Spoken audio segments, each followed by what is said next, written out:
आपण आज मेथांबा बनवणार आहोत. त्यासाठी मी अर्धा किलो कैरी घेतली. त्याचे बघा हे सालं याच्या साहाय्याने काढले असं. आता मी याचे काप करून घेते बघा.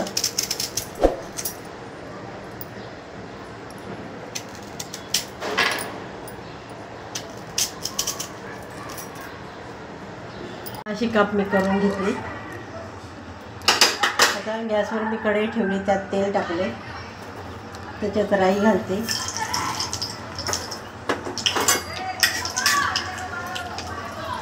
त्याच्यात मेथीचे दाणे टाकते,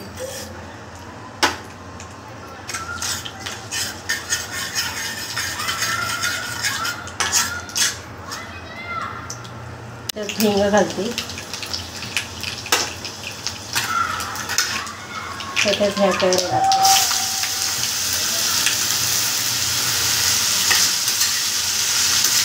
त्याच्यात चवीनुसार मीठ घालते.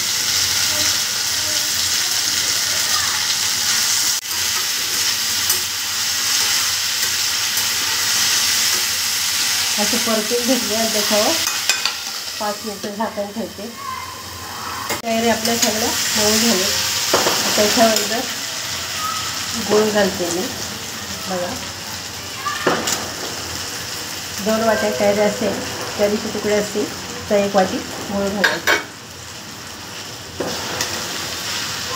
गुळामध्ये 15 ते 20 मिनिटं शिजवून घ्यायच्या कैऱ्या झाकण ठेवून. आता आपल्या ह्या कैऱ्या शिजल्यात आणि मेथांबा आपला तयार झाला आहे. आता मी थंड करून काचेच्या बरणीत भरून ठेवते. आता मी काचेच्या बरणीत भरून ठेवला. रेसिपी आवडली असेल तर लाईक करा, शेअर करा, सबस्क्राईब करा. धन्यवाद.